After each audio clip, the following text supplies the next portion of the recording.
आप 50,000 की जगह 55,000 वोट, 60,000 वोट आता, तब मैं समझता कि प्रशांत किशोर जी ने उसमें जोड़ दिया। मैं तो कह रहा हूं प्रशांत किशोर जी के पार्टी से वो लड़ा, इसलिए इतना कम वोट आया। नहीं, मुझे लग रहा है कि प्रशांत किशोर जी इतने बड़े व्यक्ति नहीं हैं और न इतनी बड़ी उनकी राजनीति है कि हम लोग इतने देर तक उनके बारे में बात करें। गुफ्तगू तूने सिखाई थी, गुफ्तगू तूने सिखाई थी कि मैं गूंगा था, अब मैं बोलूँगा तो बातों में भी असर देना। मेरे साथ बात करने के लिए जनता दल यूनाइटेड के राष्ट्रीय महासचिव जो आज ही मनोनीत हुए हैं, जिन्हें जनता दल यूनाइटेड के राष्ट्रीय अध्यक्ष नीतीश कुमार, बिहार के मुख्यमंत्री नीतीश कुमार ने उन्हें दोबारा मनोनीत किया है। 1 साल का एक गैप रहा, जब इससे पहले भी वो राष्ट्रीय महासचिव हुआ करते थे पार्टी के। कुछ और जिम्मेदारियां इनको दी गई थी, लेकिन दूसरे कामों में थे लगे पार्टी के। फिर से दोबारा ये अपॉइंट हुए हैं। हमारे साथ बात करने के लिए मौजूद हैं हर्षवर्धन जी। कुछ सवाल होंगे, कुछ सवाल पार्टी से जुड़े हुए होंगे, कुछ सरकार से जुड़े होंगे, कुछ सुशासन से जुड़े हुए होंगे। तमाम मुद्दों पे बात करने के लिए हमारे साथ हर्षवर्धन जी मौजूद हैं। हम इनसे कुछ सवाल लेते हैं और जानते हैं कि बिहार की राजनीति किस करवट जा रही है। अभी जो उपचुनाव हुए उसके जो नतीजे आए हैं, उस नतीजे का असर बिहार पे क्या पड़ेगा, गठबंधन पर क्या पड़ेगा और इनके अपोजिशन पे क्या पड़ेगा, इसको समझने के लिए कुछ सवाल हैं जो हम लेते हैं हर्षवर्धन जी के साथ। हर्षवर्धन जी, आपका द हिंदी टॉप में स्वागत है। धन्यवाद, और आपको बहुत बहुत धन्यवाद जी। हर्षवर्धन जी, सवाल ये है कि अभी 4 सीटों पे जो उपचुनाव हुए उसके जो नतीजे आए जी, और बहुत अप्रत्याशित इसलिए कहा जा सकता है कि वो चारों सीटें इंडिया ब्लॉक की थीं, राजद के कब्जे वाली थीं। उसमें से तीन सीटें जी, इंडिया ब्लॉक की थी। इंडिया ब्लॉक की थीं, 3 एक सीटें हम लोगों के साथ थी, एक आपके साथ थी, हम पार्टी की थी। हाँ, लेकिन इसमें जो सबसे ज़्यादा चौंकाने वाला जो रिज़ल्ट रहा वो बेलागंज का रहा, जो पिछले 3 दशक से ज़्यादा राजद के पास था। सुरेंद्र यादव का कब्ज़ा कहा जाता था, उस किले को भेदा आपने। तो इसमें नीतीश का करिश्मा या प्रशांत किशोर के साथ पीछे से छिपी हुई दोस्ती सामने आई है? नहीं, देखिए, नीतीश कुमार जी का जो काम है, जो कार्य है, और उस तरफ बेलागंज में जो दहशत का एक माहौल बना के रखा था और एक मिथ्य बना के रखा था कि ये किला अभेद है, ये टूटेगा नहीं, और आम जनता जो होती है, थोड़ी जो नीचे तबके की गरीब गुरबा, वो लड़ाई नहीं करना चाहती है। इस बार हम लोगों ने जो कैंडिडेट दिया था उनके पीछे जनता खड़ी हो गई। उनको लगा कि ये दिन रात मेरे साथ रहेंगे। वोट पहले भी हम लोगों का था। तो किस तरह का कब्जा था? जनता डरी हुई क्यों थी पहले? क्योंकि सुरेंद्र यादव जी के बारे में सभी जानते हैं, राजद की जो कार्यशैली है उसके लिए उस तरह से इन लोगों ने एक दहशत बना के रखा था, ठेकेदारों का और एक व्यापारियों का जमात बना के रखा था, जिसके द्वारा वो गरीबों पर कब्जा कर रहे थे। लेकिन इस बार हमारा जो कैंडिडेट था वो इतना मजबूत खुद भी था। बिंदी यादव कौन है? देखिए, आदरणीय मुख्यमंत्री जी हमेशा कहते हैं कि आप बाघ को बकरी से नहीं लड़ा सकते हैं। नहीं सर, फिर ये एक सवाल तो आता है, जब सुरेंद्र यादव की बात आ रही है तो बिंदी यादव की भी बात आएगी ना? देखिए, बिंदी यादव तो अब है रहे नहीं, उनकी पत्नी हैं और उन 6 साल जब एमएलसी रही हैं, उनका एक भी ऐसा कोई कार्य नहीं रहा जिससे कोई ये कह सके कि उन पर किसी तरह का कोई केस, कोई मुकदमा।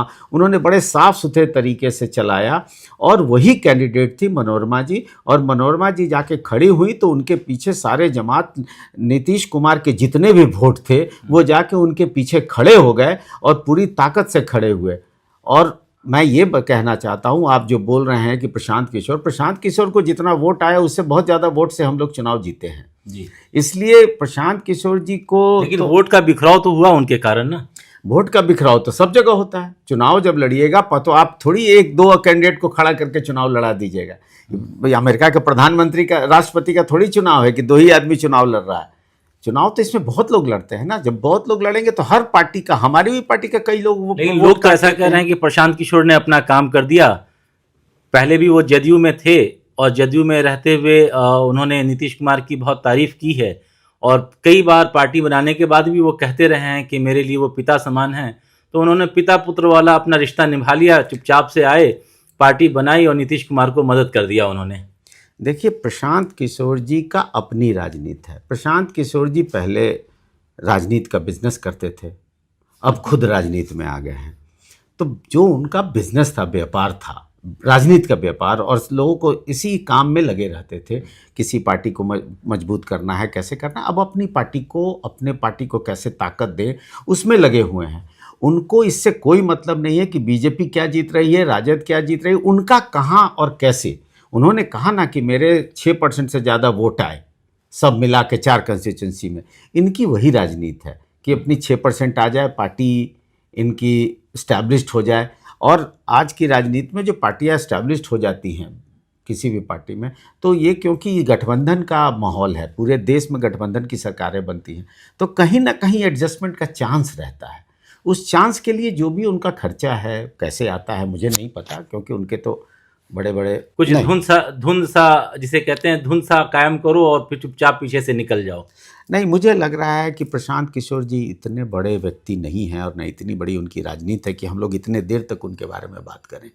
उनको मैं, और समय का एक समय आता है, बुलबुला उठता है, सब लोग आते हैं कुछ दिनों के लिए। कितनी पार्टियां बिहार में आई, उठी और खत्म हो गई। एक बहुत समझ से परे है मेरे लिए। मैं समझना चाहता हूं कि आपकी जो मुख्य प्रतिद्वंदी पार्टी है राजद, जिनसे आप हमेशा आपकी लड़ाई रहती है, जब से भी लालू जी से अलग हुए या फिर साथ आए फिर साथ हटे, और आज भी उस तरीके से देखा जाए बड़ा इत्तेफाक है, बहुत कॉमन सी चीज़ है। इतना भाजपा वाले प्रशांत किशोर को बुरा नहीं कह रहे हैं जितना राजद वाले कह रहे हैं और जदयू वाले कह रहे हैं। ऐसी कौन सी तकलीफ एक जैसी आप दोनों को उन्होंने दे रखी है कि आप दोनों मिलकर के उनके बारे में बुरा भला लगातार कह रहे हैं। अभी 2 दिन पहले मैं राष्ट्रीय प्रवक्ता हैं डॉक्टर अनवर पाशा साहब आरजेडी के, उनके पास बैठा था, तो उन्होंने भी उनके बारे में बड़ा भला बुरा कहा। अभी आप कह रहे हैं वो इतने बड़े आदमी नहीं हैं, उनके बारे में बात की जाए। ऐसी कौन सी तकलीफ दी है जो कॉमन है दोनों पार्टी के लिए? नहीं, कॉमन हमारे लिए तो हमको नहीं पता कि राजद को क्या बुरा लग रहा है और क्या नहीं लग रहा है। हम इसलिए बोल रहे हैं कि अभी अपने आप को स्टैब्लिश करें। अभी उनकी 2 अक्टूबर को पार्टी बनी है, अभी 10-5 साल काम करें, हो सकता है फैक्टर हो जाए। राजनीति में कोई किसी को समझ नहीं हो सकता है कि बुलबुला की तरह उठे और ख़त्म हो जाए। बिहार में कई राजनीतिक पार्टियां उठी और ख़त्म हो गई, आप इतिहास उठा के देख लीजिए। उसी तरह कई पार्टियां उठी, आदरणीय नीतीश कुमार जी की पार्टी उठी और आज 20 साल से हम लोग सत्ता में हैं, और आदरणीय बैसाखी पे हैं। बैसाखी पे क्यों हैं? हमारी बैसाखी पे लोग हैं। मतलब हम लोग, कब एक किसी ने मुझसे कहा था कि आदरणीय नीतीश कुमार जी का इधर से उधर हो जाते हैं। मुझे बहुत बुरा लगा था, क्योंकि नीतीश कुमार जी कभी भी इधर से उधर नहीं होते। नीतीश कुमार जी अपनी जगह पे खड़े रहते हैं, लोग आते और जुड़ते और जाते हैं। नीतीश कुमार जी का एक बड़ा कारण है भ्रष्टाचार के खिलाफ लड़ाई। लालू जी से उनकी लड़ाई सिर्फ इसी चीज़ के लिए हुई थी। वो भ्रष्टाचार के खिलाफ लड़ाई शुरू किए, और वो लड़ाई वो लड़ते रहे, और वो लड़ाई लड़ते लड़ते उनको हटाया और बताया कि बिहार में भ्रष्टाचार कैसे खत्म हो सकता है और बिहार का विकास कैसे हो सकता है। ये आदरणीय नीतीश कुमार जी ने भ्रष्टाचार के नाम पे कम्युनलिज्म से समझौता कर लिया। कम्युनलिज्म का क्या? कम्युनलिज्म देखिए, विकास के नाम पे भाजपा भी चलती है, विकास के नाम पे भाजपा भी चलती है। और हम, नीतीश कुमार जी ने जो जितना भी अक़लियत के लिए, अल्पसंख्यकों के लिए काम किया, अगर बीजेपी के साथ रह के और लालू यादव से 100 गुना ज़्यादा काम किया, तो ये तो उनका मेरिट है। ये तो उनके लिए उनकी तारीफ की बात है कि अगर आप जिसको कह रहे हैं कि अल्पसंख्यकों के वो खिलाफ हैं, मैं नहीं मानता कि बीजेपी भी। मैं आपको ये नहीं कह रहा हूं कि वो अल्पसंख्यकों के खिलाफ हैं, हाँ। लेकिन अल्पसंख्यक जिस पार्टी को पसंद नहीं करते, ये सच्चाई है। उसके भी कई कारण हैं। नहीं, लॉ एंड ऑर्डर की बात आप कर रहे हैं, अच्छी बात है। हमने कई बदलाव देखे वहाँ पर, 90s का भी दौर देखा, उसके बाद का भी दौर देखा, इसमें कोई शक नहीं है कि एक बदलाव आया था। लेकिन आज फिर बिहार उसी बदहाली की तरफ बढ़ रहा है, जहाँ क्राइम का रेशियो बहुत ज़्यादा बढ़ रहा है। बीच में आपके भट्टी साहब भी आए थे वहाँ पे, उन्होंने कई बार कंट्रोल करने की कोशिश की, लेकिन जो एक कंट्रोल होना चाहिए था, कहीं ना कहीं राजनीतिक दबाव उनके ऊपर था कि वो उस तरीके से काम नहीं कर सके जिस तरह से भट्टी साहब को करना चाहिए था। कल एक नोटिफिकेशन नज़रों से गुजरा है जिसमें कृष्णन कुंदन आपके यहाँ वापस आ रहे हैं। नीतीश कुमार ने उनसे केंद्र सरकार से उनको मांगा था कि हमारे यहाँ दे दीजिए। जाहिर सी बात है, ऐसे अफसरों की तब ज़्यादा ज़रूरत होती है जब लॉ एंड ऑर्डर के हालात बिगड़ते हुए दिखते हैं। और शराब माफियाओं की जो हालत है वो जग जाहिर है।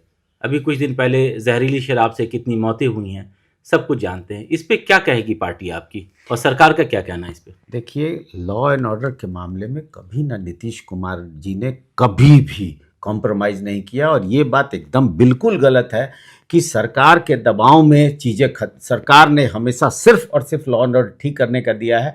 आदरणीय भट्टी जी भी बहुत अच्छा काम किया उन्होंने, और भट्टी जी ने भी को भी आज तक किसी ने, वो एक बता दें कि उनको एक फ़ोन करके किसी मंत्री या मुख्यमंत्री के यहाँ से कोई बात आया हो कि किसी। सर, ये बात अब कहीं थोड़ी जाती है। नहीं नहीं, ये कहीं नहीं जाती है, ये परसेप्शंस है आपके कि ऐसा हो रहा है, ऐसा कहीं नहीं है। नीतीश कुमार ने शुरुआत से, जब वो स्ट्रगल कर रहे थे, जब जब उनको दिक्कत थी, पार्टियों को जोड़ जोड़ के सरकार चल रही थी, तब कॉम्प्रोमाइज नहीं किया। आज तो उनके बदौलत पूरा सरकार रहता है, तो उनको किससे डर लग रहा है कि किसी के दबाव में आकर लॉ एंड ऑर्डर के साथ कॉम्प्रोमाइज करेंगे? कभी नहीं किया उन्होंने और कभी नहीं करेंगे। इस मरते दम तक तो मुझे नहीं लगता है कि नीतीश कुमार जी ऐसा काम करेंगे। इसी बात का तो ताज्जुब लग रहा है कि नीतीश कुमार ने लॉ एंड ऑर्डर के नाम पे कभी समझौता नहीं किया, फिर हालात ऐसे बिगड़ क्यों रहे हैं? देखिए, हालात पूरे देश में बिगड़ते और बनते रहते हैं, ऐसा नहीं है, लेकिन बिहार में ऐसी कोई हालात नहीं है। जो माहौल बनाया जा रहा है, जो राजद के द्वारा और बाकी पार्टियों के द्वारा जो एक माहौल बनाया जा रहा है, जो धीरे धीरे आप लोगों तक, पत्रकारों तक चला गया है, ऐसा कोई माहौल नहीं है। देखिए, क्राइम क्या है, भाई भाई को हत्या कर दे, सरकार कुछ नहीं कर सकती है। लूट, छिनछोड़, डकैती, ये चीज़ें अगर जैसे होती हैं, अगर तुरंत अगर पकड़ा नहीं जाता है, अगर कल्पित, तो कहिए तुरंत पकड़ा जा रहा है, सजाएं हो रही हैं, कानून भी अपना काम कर रहा है, ताकत से कर रहा है, ऐसा कोई भी चीज़ नहीं है। और मुझे तो लगता है कि बिहार में नीतीश कुमार जी जब तक रहेंगे, मैं तो कहता हूं तब तक लॉ एंड ऑर्डर पे कोई भी सरकारी या कोई भी नेता या कोई बेईमानी नहीं कर सकता। सर, शराबबंदी एक ऐसा मुद्दा है जिस पे बिहार की हालत क्या है ये आप भी बेहतर जानते हैं कि शराब दुकानों में तो नहीं मिल रही है, लेकिन घर पे ज़रूर मिल रहा है। ये एक बहुत बड़ा मुद्दा है, और शराब माफियाओं का एक आतंक चल रहा है वहाँ पे। एक तो लोगों के पैसे जो 2 गुना, 3 गुना, 5 गुना वसूले जा रहे हैं शराब घर तक पहुँचाने के लिए, उसमें पुलिस वालों की क्या हालत है और क्या सहयोग देते हैं और क्या सहयोग लेते हैं, ये जग जाहिर है। तो इस पे अब तक कोई ऐसी नीति क्यों नहीं बन पा रही है? या तो जैसे प्रशांत किशोर बोल रहे हैं कि हम जब आएंगे तो शराब नीति में हम फेरबदल करेंगे, फिर से शराबबंदी ख़त्म करेंगे हम, तो या तो ऐसी कुछ पॉलिसी आए। कहीं ना कहीं हम क्राइम को बढ़ावा तो दे ही रहे हैं ना इन तमाम चीज़ों को लेकर के। इस पर कोई ठोस कदम अब तक क्यों नहीं निकल करके आया? देखिए, 2-4% लोग हैं जो इसके आदी हैं और छोड़ नहीं सकते हैं, और प्रशांत किशोर जी वही 3-4% लोगों को पकड़ना चाहते हैं कि कम से कम उसी नाम पे कुछ वोट आ जाए, क्योंकि अपना वोट तो है नहीं ना, उन्होंने कोई बिहार के लिए बहुत बड़ा काम किया है। आप प्रशांत किशोर बिहार में लोगों को गाली दे के वोट लेना चाहते हैं। आप काम करके पहले वोट लीजिएगा ना। नीतीश कुमार जी ने काम किया है, उसका वोट मांगते हैं। नीतीश कुमार जी ने जो काम किया है, हमारी पार्टी ने जो काम किया है, हम लोग उसके बदौलत लोगों के पास जाते हैं और वोट मांगते हैं। प्रशांत किशोर ने क्या किया है अभी बिहार के लिए? प्रशांत किशोर नीतीश कुमार को गाली देके, शराबबंदी को गाली देके, या फिर लालू यादव को गाली देके, या फिर पासवान जी को गाली देके वोट मांग रहे हैं। जब सरकार में आएंगे तब तो कुछ करेंगे, और वो तो इस बात का दावा भी कर रहे हैं कि मेरी 2014 में जो हमने स्ट्रेटेजी बना करके 1 साल में दी और पार्टी में इतना दिन मैं रहा, जो स्ट्रेटेजी मैंने बना के दी उस पर नीतीश सरकार ने बहुत कुछ काम किया और उस पर आगे भी बढ़े। और फिर ये भाजपा के साथ जाके, कभी राजद के साथ जा करके, फिर वो चोर चोर मौसेरे भाई वाला हिसाब उन्होंने कई बार बोला है, पब्लिक प्लेटफॉर्म पे बोला है, कई चैनल को बोला है उन्होंने। तो वो आखिर वो बोल रहे हैं तो उसका कोई खंडन भी उस तरीके से नहीं हो रहा ना पार्टी की तरफ से। मैं प्रशांत किशोर जी से एक बात पूछना चाहता हूँ कि जब शराबबंदी हुई थी उस समय ही हमारे पार्टी में थे, बड़ा इन्होंने कहा कि मैंने जो रास्ता दिखाया उसी पे चल के लोग आगे बढ़े और अच्छा काम। आपने शराबबंदी के खिलाफ में जो जो चीज़ें थी, क्या आपने दिया सहयोग? एक बार ओपन करके पब्लिक माइक पे कहें कि हमने नीतीश कुमार को ये बात बताई थी कि भाई दारू का दुकान यहाँ खोलो, यहाँ मत खोलो, शराबबंदी इतने दूर तक बंद करो, मत करो। या जिस तरह से नीतीश कुमार जी ने शराबबंदी की और महिलाओं के लिए सोच कर किया, इसमें मैं आपको पहले बात बता देता हूं कि उन्होंने सबसे पहले आधी आबादी को पकड़ा, महिलाओं के कष्ट को सोच कर किया। उसके बाद उन्होंने उन लोगों के लिए, बच्चों के लिए सोचा जो पिता के पैसे पे चल रहे थे और पिता जाके दारू की दुकान पे जाके सारा पैसा खर्चा करके चला आता। वही व्यक्ति आज घर जब लौटता है तो दोनों हाथ में सब्जी होती है उसके पास। चोरी छिपे पीने वालों की कमी दुनिया में नहीं है, लेकिन उसके लिए कराई, उसके लिए कानून बनाया, उसके लिए काम हो रहा है। लेकिन मैं पूछना चाहता हूं प्रशांत किशोर जी से कि प्रशांत किशोर जी, क्या समझाया था आपने नीतीश कुमार जी को? बड़े, आप तो बड़े विद्वान हैं और बड़े सलाहकार भी थे आपके हिसाब से, तो आपने क्या सलाह दिया जो आज कह रहे हैं कि मुझे मेरा सरकार बनेगा तो 2 दिन में शराबबंदी बंद कर दूंगा, 24 घंटे में तोड़ दूंगा, आप कह रहे हैं? तो क्या किया था आपने, क्या समझाया था नीतीश कुमार जी को, या क्या समझाया था हमारी पार्टी को, या क्या समझाया था सरकार को? आपने कुछ नहीं समझाया। तो आज की लंबी लंबी फेंकने की बात है, लंबी लंबी क्यों फेंक रहे हैं? उस समय जब आपको मौका था आपने क्यों नहीं बताया? अगर वोट परसेंटेज से देखें तो उन्होंने जितना, जिसे आप कह रहे हैं कि फेंकना, कुछ तो समेटा भी उन्होंने।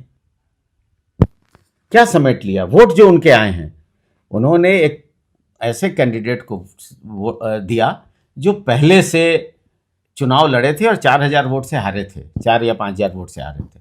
उनको आपने कैंडिडेट दिया। पिछली बार उनको कितना वोट आया था? उस आदमी को 50,000 से ऊपर वोट आया था, उसको 17,000 वोट आया। आप कह रहे हो कि आपने बड़ा काम कर दिया। आप 50,000 की जगह 55,000 वोट, 60,000 वोट आता, तब मैं समझता कि प्रशांत किशोर जी ने उसमें जोड़ दिया। मैं तो कह रहा हूं प्रशांत किशोर जी के पार्टी से वो लड़ा, इसलिए इतना कम वोट आया। ये इल्जाम बहुत जबरदस्त आपने लगाया। जबरदस्त क्या? कॉमन, मैं बता रहा हूँ, राजद और नहीं, मैं बोल रहा हूं, अगर वो इंडिपेंडेंट लड़ता तो उसको 25,000 वोट आता। मैं इतने कॉमन, वो जो प्रशांत किशोर पे जो तोहमत लग रही है, ये बहुत कॉमन सी लग रही है। मुझे पर्सनली मुझे ऐसा लग रहा है कि 2025 में अगर राजद जदयू एक साथ एक प्लेटफॉर्म पे आके लड़ ले चुनाव, तो मुझे बहुत ताज्जुब नहीं होगा। देखिए, आदरणीय नीतीश कुमार जी ने क्लियर कहा है कि हम जहां हैं अब वहीं रहेंगे और उसी मजबूत तरह से लड़ेंगे। देखिए, नीतीश कुमार जी भ्रष्टाचार के साथ कभी नहीं जाएंगे अब, और आपका और जातिवाद और इसमें नहीं करेंगे। उन्होंने एक बहुत अच्छा माहौल बनाया। आप देखिए ना, उन्होंने एक बड़ा अच्छा अति पिछड़ों को एक करके उन लोगों को दिया, सब कुछ जोड़ के कहा। आज तेजस्वी यादव क्या कर रहे हैं?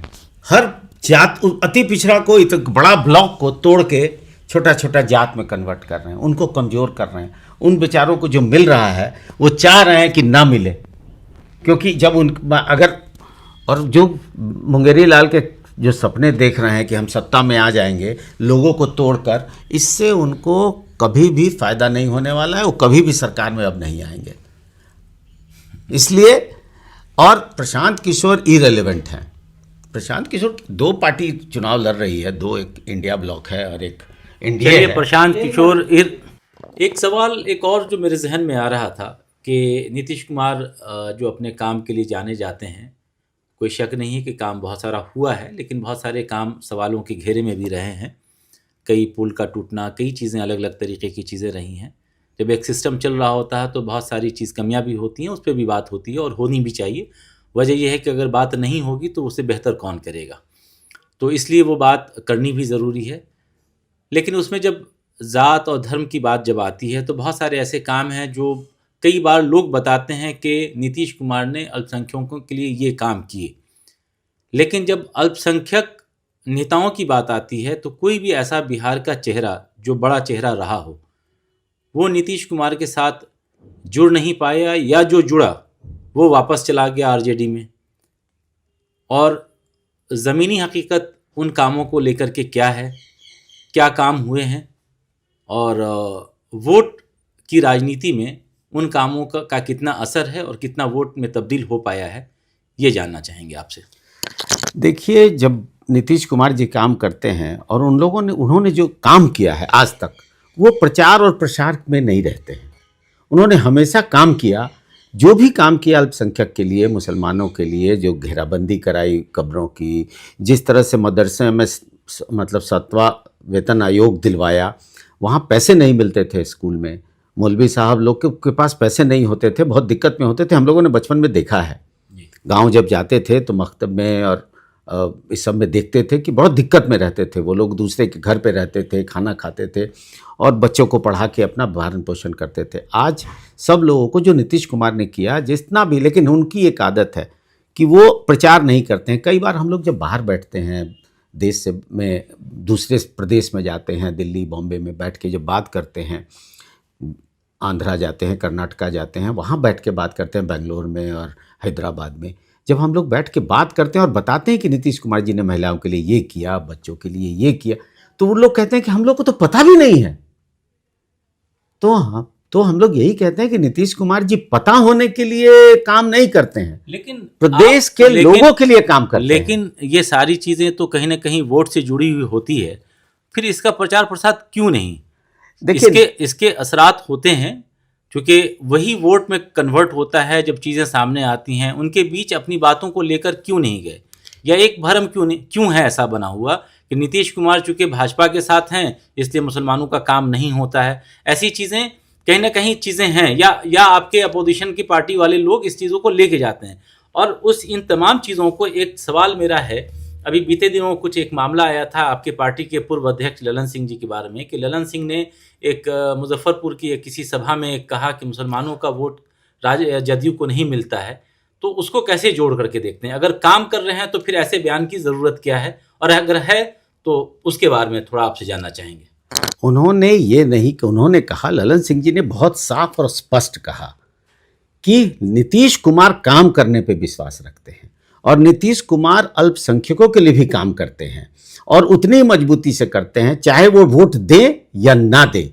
उन्होंने कहा, मैंने देखा है कि कुछ चुनाव में, पिछला पार्लियामेंट में कई जगह जहां हम लोगों ने बहुत काम किया है, जदयू ने बहुत काम किया है, वहाँ मुसलमानों से एक्सपेक्ट कर रहे थे हम लोग वोट, वहाँ नहीं किया।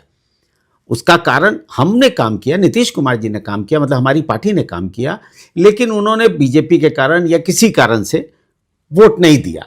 तो ललन सिंह जी ने कोई गलत बात नहीं, उन्होंने कहा कि आज भी आगे भी करते रहेंगे, आगे भी लोगों को करते रहेंगे। और आपने एक बात पूछी कि नेता लोग क्यों हट जाते हैं, तो सबसे बड़ा क्या प्रॉब्लम है कि जब गठबंधन की सरकार होती है तो सीटें लिमिटेड होती हैं, और जिस नेता का, मुसलमान नेता का सीट अगर भाजपा में चला गया या पासवान जी के पार्टी में चला गया, हम पार्टी में चला गया, तो वो वेट नहीं करते हैं, क्योंकि उनको लगता है कि हम बड़े नेता हैं, तो वो अपनी दूसरी पार्टी खोज लेते हैं। तो वो आप, इसलिए वो हमको नहीं छोड़ के गए कभी कि हमने मुसलमानों के साथ प्यार नहीं किया, लेकिन वो इसलिए छोड़ के गए कि उनकी राजनीति उस समय हमारे साथ एडजस्टमेंट नहीं कर रही थी, उनको नहीं फ्रूटफुल लग रहा था। उस समय राजद के साथ फ्रूटफुल लग रहा था, वहां से उनको टिकट मिल सकता था, तो वो चले गए। ये पॉलिटिक्स में होता है, इसलिए उन्होंने किया ऐसा। वोट की राजनीति में इसका असर तो भी बहुत लंबा होता है ना। देखिए, नीतीश कुमार जी का सोचने का ढंग अलग है। देखिए, आज का जो नया युग आया है, इसमें प्रचार और प्रसार का बहुत मायने रखने लगा है। लोगों के फ़ोन आ गए हैं, लोगों के पास स्मार्टफोन हो गए हैं, गांव-गांव में स्मार्टफोन हो गए हैं। उसमें लोग पोर्टल्स और बाकी चीज़ों को या झूठ फैलाए गए चीज़ों को देखने लगे हैं। काम की बात होती नहीं है। मैंने नहीं देखा है एक भी रील आपका, एक भी सोशल मीडिया पर जो ये बता रहा हो कि बिहार में क्या काम हुआ और क्या नहीं हुआ। वो सारी चीजें आप एक बार उठाकर देख लीजिए, तो वो सिर्फ और सिर्फ गंदगी परोसी जा रही है। उसको लोग, बच्चे समझ रहे हैं। आपका कहना ठीक है कि हम लोगों को वो चीजें उनके थ्रू भेजना चाहिए, लोगों को बताना चाहिए कि नीतीश कुमार जी ने आज तक क्या काम किया है। और नीतीश कुमार जी पिछले 20 साल से हैं, हमारी सरकार है, तो उसके पहले के जो बच्चे आज की, जब वो 5 वर्ष के, 7 वर्ष, 8 वर्ष के थे, उन्होंने वो देखा नहीं है पुरानी। प्रचार प्रसार का काम तो या तो सरकार का होता है या पार्टी प्रबंधन का होता है। इसमें मेरा अपना खुद का एक मानना है, जो मैं पिछले 5 सालों से लगभग जदयू को बहुत करीब से मैं देख रहा हूँ, तो उसमें मैंने देखा कि पार्टी भी इस मामले में बहुत पिछड़ सी जाती है कि अपने प्रचार प्रसार को लेके, अपने कामों को लेकर के नहीं बता पाती है। या तो ऐसे लोग नीतीश कुमार की टीम में नहीं हैं, कि उन चीज़ों को आगे रख सकें। क्योंकि जब आप वोट की बात करते हैं तो लोगों को आपको बताना पड़ेगा कि आपने क्या किया, चाहे किसी धर्म किसी जात के लिए काम कीजिए।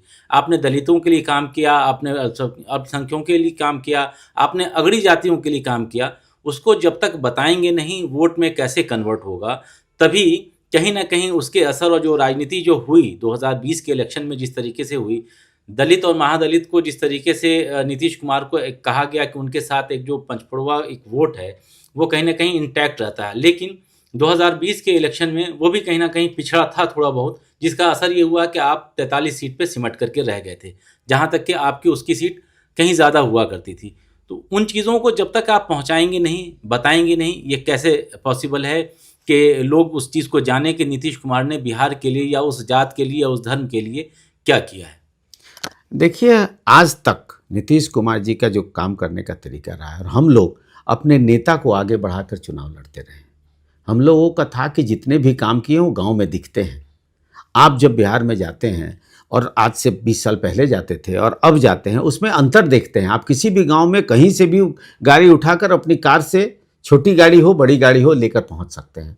आप वहां जाकर लोगों का इंटरव्यू कर सकते हैं, लोगों से बात कर सकते हैं, लोग खुलकर बात करते हैं।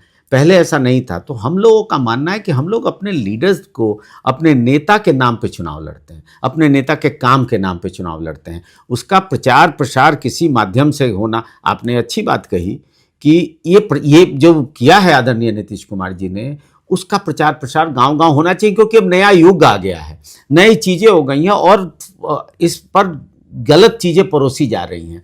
उससे लड़ाई करने के लिए एक माहौल बनना चाहिए, पार्टी को ये काम करना चाहिए। ये आपका सुझाव है, ये मुझे अच्छा लग रहा है कि ऐसा होना चाहिए। और हम लोग भी अब समझने लगे हैं, आदरणीय नीतीश कुमार जी भी समझने लगे हैं कि अब सबके हाथ में जो फ़ोन है वही आजकल अखबार है, वही आजकल न्यूज़पेपर है, वही आजकल टीवी है।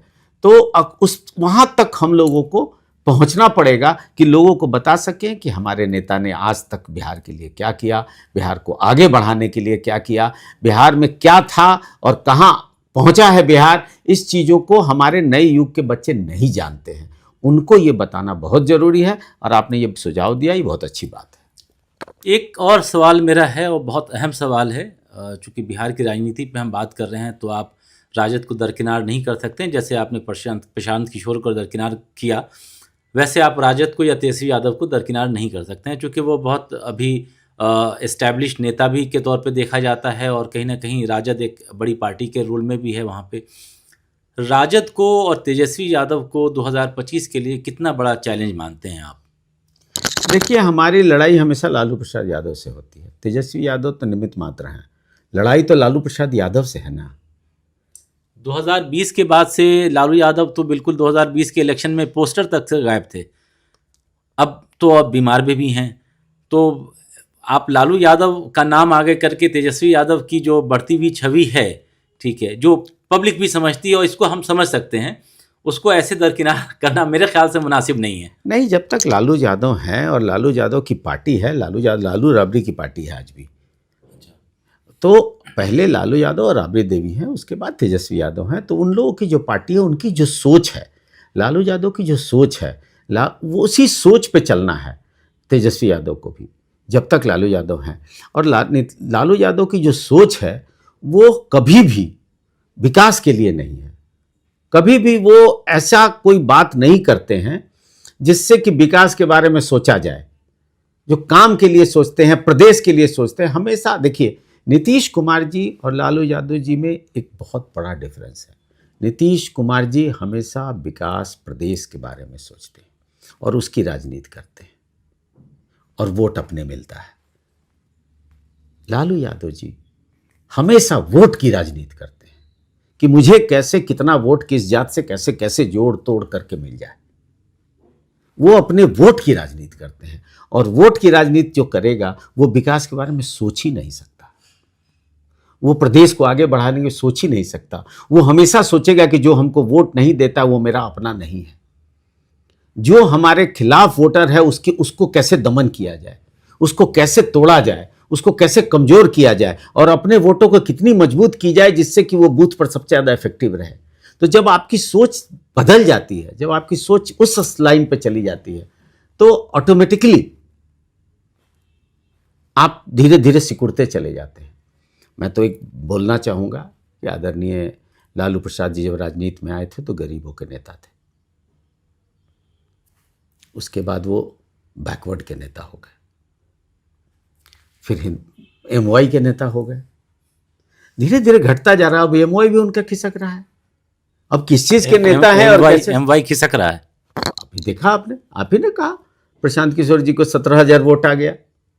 उसमें तो 17,000 वोट में अगरी आती एक भी भी भूमिहारों का भी वोट किसी का वोट नहीं मिला उनको, सिर्फ और सिर्फ वहां मुसलमानों का वोट उनको मिला है, और वो भी मुसलमानों का वोट प्रशांत किशोर जी के कारण नहीं मिला, वो उस कैंडिडेट के कारण मिला। चलिए, आपकी नज़र में तो प्रशांत किशोर 0 पे आउट हो गए हैं, और जाहिर सी बात है उनके पास मैं ये नहीं कहता कि 0 पे आउट होंगे कि नहीं होंगे, भविष्य में नहीं जानता, लेकिन उनको आगे बढ़कर नीतीश कुमार जी से या फिर राजद से या बीजेपी से टकराने के लिए बहुत मेहनत और बहुत लंबा समय है, और उनके पास एज फैक्टर है, वो कर सकते हैं। आप अल्पसंख्यकों को किस तरीके से जोड़ना चाहेंगे? शायद उसकी एक पहल तो नहीं है कि इस चुनाव में जो भी परसेंटेज जो भी रहा हो, एक तो डाटा का विषय होता है कि डेटा क्या निकल के आता है, जो भी 2, 4, 10 वोट आपके पास अल्पसंख्यक का इस 4 विधानसभा चुनाव में जो उपचुनाव हुए हैं उसमें आपको मिले होंगे, उसका असर ऐसा मैं सोशल मीडिया पे सुबह सुबह देख रहा था, ट्रेंड कर रहा था, बिहार के जो लोग कुछ लिखते हैं उसमें ये आ रहा था कि गुलाम रसूल बलियावी को जो बनाया गया है वो 2025 को देखते हुए बनाया गया है, और इस डैमेज कंट्रोल को देखते हुए बनाया गया है कि चूँकि जिस बात बयान मुजफ्फरपुर में ललन सिंह जी ने दिया था उसको देखते हुए कि बलियावी को बना दो, ताकि एक मैसेज जाए अल्पसंख्यकों के बीच कि भाई हम आपको भूले नहीं हैं, हम आपके लोगों को यहाँ पार्टी में भी जगह दे रहे हैं। तो उसमें 2025 की क्या तैयारी है आपकी? नहीं, ये एकदम गलत है। बलियावी साहब हमारे पुराने और बड़े नेता हैं, हमारी पार्टी से राज्यसभा रहे हैं, हमारी पार्टी से के बड़े नेता रहे हैं, इसलिए एमएलसी भी रहे हैं। तो बलियावी साहब हम लोग के बड़े अजीज़ हैं, क्लोज़ हैं। बलियावी साहब को हमेशा प्यार दिया है नीतीश कुमार जी ने, और उन्होंने बड़ी हमारी पार्टी में मेहनत किया है, इसलिए बलियावी साहब का आना ललन सिंह जी के बयान से कहीं मैच नहीं करता है, वो उसमें कोई मतलब नहीं। और ललन सिंह जी ने कोई बात भी वैसी नहीं कही जो अल्पसंख्यकों के विरोध में हो। उन्होंने कहा कि हम जो काम कर रहे हैं उस हिसाब से हमको वोट नहीं मिलता है, जितना हम काम कर रहे हैं उस हिसाब से अगर वोट मिलना चाहिए, और उन लोग अगर कल हमारे अल्पसंख्यक जोर से वोट करें हमको, तो हम और ज़्यादा काम कर सकेंगे उनके लिए। जबकि नीतीश कुमार जी एक लाइन से काम करते हैं और सबके लिए बराबर काम करते हैं। तो बलियावी साहब को आप इस तरह से जोड़ रहे हैं, और 2025 की राजनीति मैं नहीं जोड़ रहा हूँ सर, मैंने आपको ये बताया कि सोशल मीडिया ट्रेंड जो चल रहा था, मैंने उसकी बात कही कि ऐसी कई चीज़ें मुझे पढ़ने को मिली हैं सुबह में, तो मैं उस संदर्भ में आपसे पूछना चाह रहा था कि आपकी क्या राय है या पार्टी की क्या राय है। सोशल मीडिया में तो मैंने पढ़ा है, सोशल मीडिया में मेरे बारे में भी मैं बना हूँ, तो लोगों ने कहा है कि बिहार में राजपूतों को जोड़ने के लिए। सबसे बड़ा प्रॉब्लम है सोशल मीडिया किसी को जात और धर्म में बटोर लेती है, और उस लाइन पे अपने को बेचती है। आप और हम पढ़ते हैं तो उनको पैसे मिलते हैं। तो सोशल मीडिया का कितना उसमें सच्चाई है, और किस लेवल पर सोशल मीडिया कितना डीप जाती है। और देखिए, समाचार जो है ये एकदम रिसर्च का विषय है, और जितना डीप आप जाएंगे समाचार में उतनी अच्छी बातें निकल के आएंगी और सच्चाई निकल के आएगी। ऊपर से आप अगर देखेंगे किसी भी समाचार को, किसी भी न्यूज़ को, तो वो न्यूज़ आपको हल्का हो जाएगा। और सोशल मीडिया के पास ना कोई रिसर्च टीम है, ना उनके पास उतने लोग हैं कि वो नीचे तक जा सकें, ना उनके पास ना स्टाफ हैं कि वो उस पर रिसर्च कर सकें। छोटी सी टीम होती है, छोटा सा जगह, उसमें जो मिला उसको डाल देना है कि कितने व्यूज़ आ जाएं। तो जो व्यूज़ के लिए काम करेगा वो न्यूज़ के लिए क्या काम करेगा। चलिए, हमारे साथ थे राष्ट्रीय महासचिव जनता दल यूनाइटेड के, जो न्यूज़ और व्यूज़ दोनों की बात कर रहे हैं, और ख़बरें और भी बहुत सारी होंगी। आगे देखते रहें द हिंदी टॉप। हमें एक्स यानी ट्विटर, फेसबुक और इंस्टाग्राम पर फॉलो करना ना भूलें। नमस्कार।